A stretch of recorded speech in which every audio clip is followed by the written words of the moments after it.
Sebut Jokowi Bapak Bipang Ambawang, Rahlan Nasidik kena tampol netizen. Ditulis oleh Niha Alif di sewar.com. Ternyata kebencian kader Partai Mersi terhadap Jokowi sudah diubun-ubun. Mungkin karena si anak ingusan tak dilirik sedikit pun bahkan untuk posisi wamen.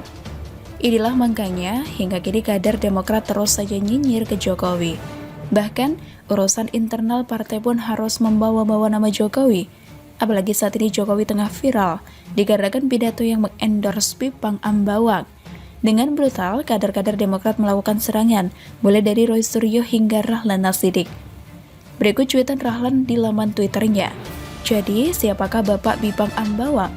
Gak usah dijawab, sana ambil saja sepedanya. @Rahlan Nasidik.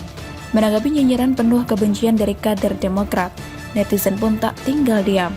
Satu persatu mulai mengolok Rahlan hingga menyeret nama SBY. Memang, pasca Pilpres 2019 ini, kader Demokrat menjadi oposisi terdepan dari pemerintah. Hingga wajar saja jika kadernya menyerang secara membabi buta. Tapi, netizen di media sosial juga tak kalah garang. Satu olokan ke Jokowi ditampol dengan puluhan hinaan. Berikut beberapa balasan netizen. @put_cavalera. Kesel ya, gegara lapak nasi goreng Pak SBY gak ikut di endorse Pak Jokowi. Emot tertawa. @like_the_art_the_joy. Siapa pula Bapak Mangkrak? Udah sana ambil Bipang Hambalangnya. @arifin pribadi. Babi panggang adalah kuliner Nusantara sebelum nenek moyang kita mualaf. Terima kasih Pak Jokowi, penjualan naik 2 kali lipat. Makanan Nusantara yang tidak pernah dipromosikan politisi manapun karena takut kadron. @rista081980. Gobloknya minta ampun di orang. Hei, Presiden promosiin kuliner Nusantara Bipang lewat online, bukan nyuruh umat Islam buat nyicipin atau makan. Beli buat oleh-oleh non-muslim kan sah juga. Terus salahnya di mana? Yang pasti hati lo yang penuh kedengkian. @padir20. Jadi siapakah Bapak Mangkrak? Nggak usah dijawab, sana belajar lagi. Anak ingusan mau jadi gubernur aja nggak ada yang milih. @yudisti_77. Jadi siapa Bapak Mangkrak Hambalang? Gak usah dijawab, sana jelatin aja pantatnya. @abi1188. Jadi siapakah Bapak Kebogubangan? Gak usah dijawab, sana uji nyali di Hambalang. Sebenarnya tak hanya Rahlan yang kurang ajar dengan Jokowi, ada juga rekannya Roy Suryo yang mengajak masyarakat untuk memaafkan Jokowi. Padahal dirinya sendiri ketahuan maling panci dan peralatan kantor lainnya. Memang, kader Demokrat harus banyak-banyak berkaca sebelum nyinyir. Pendukung Jokowi pun tak perlu terpecah soal Bipang karena jelas konteksnya adalah untuk mengatasi rasa kangen mudik. Masyarakat harus bisa membedakan antara ritual agama dengan budaya bangsa. Semisal puasa, salat Id adalah ritual agama, berbeda dengan lebaran atau mudik yang adalah budaya masyarakat. Jadi tak perlu baper kalau kuliner yang dicontohkan tak hanya khusus umat muslim. Karena non-muslim pun bisa ikut mudik. Sama halnya ketika kita berada di luar negeri semisal di India. Saat ada budaya Diwali, kita bisa ikutan merayakan dengan cat warna, tanpa perlu menunjukkan identitas agama tertentu.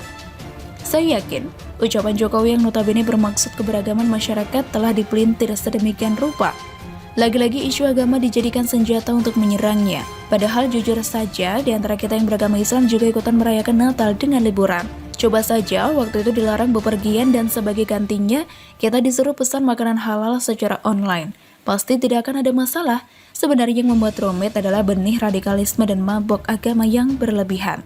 Lihat saja ceramah Yahya Waloni yang menyebut kursi gereja atau menabrak anjing. Semua terasa biasa-biasa saja, karena yang dilukai adalah umat agama lain. Tapi, giliran kuliner Bipang saja hebohnya setengah mati. Padahal dalam pidatonya, Jokowi tak hanya menyebut Bipang sebagai kuliner, tapi juga jenis kuliner lainnya. Akhirnya kita tahu betapa busuknya oposisi yang kerap menubrukkan isu agama dengan pemerintah. Mungkin mereka berharap ada kericuan seperti zaman Ahok untuk membuat pemerintah kita babak belur. Tapi Tuhan tidak tidur. Kini, yang mereka tunggu adalah balasan perbuatan mereka bukan kegaduhan soal agama. Perlahan tapi pasti, negara akan menang lawan gerombolan radikal. Dan setelahnya tinggal partai jadi-jadian semacam Demokrat yang harus dibuat babak belur. Begitulah kura-kura. Geger kabar Munarman CS-nya Habib Rizik dibebaskan, sampai Prabowo ikut-ikutan. Ditulis oleh tim Lensa Opini dari berbagai sumber. beredar kabar bahwa ex-sekretaris umum FPI Munarman telah dibebaskan oleh Menteri Dalam Negeri atau Mendagri Tito Karnavian. Diketahui sebelumnya, Munarman yang juga dekat dengan Habib Rizik Syihab tersebut diciduk oleh Densus 88 pada Selasa kemarin, 27 April 2021, karena dugaan pengacauan. Selain itu, berdasarkan kabar yang beredar, Menteri Pertahanan Prabowo Subianto ikut turun menyambut pembebasan Munarman bersama dengan para anggota FPI lainnya. Kabar tersebut diketahui diunggah oleh sebuah akun YouTube jurnalis pada Kamis 5 Mei 2021 yang bertajuk Berita Terkini Alhamdulillah berkat Tito Munarman pulang ke rumah. Bahkan, unggahan kanal tersebut terlihat thumbnail video yang menampilkan Prabowo Subianto bersama dengan Munarman sedang dikawal oleh pihak kepolisian. Sementara itu, seperti dilansir dari terkini.id, pada Sabtu 7 Mei 2021 lalu, belum ada informasi valid soal pembebasan dari Munarman. Selain itu, dalam video tersebut hanya ada cuplikan lama dari acara Indonesia Lawyers Club atau ILC yang dipandu oleh presenter Karni Ilyas.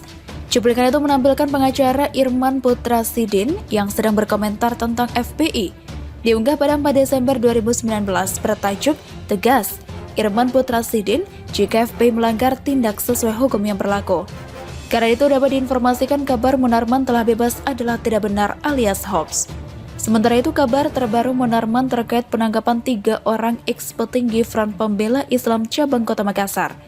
Menurut Kepala Divisi Humas Mabes Polri, Irjen Pol Argo Yuwono, penyidik anti-teror Polri hingga kini masih mendalami dugaan keterlibatan Munarman dengan jaringan teroris kelompok Jamaah Ansarud Daulah atau JA di Makassar.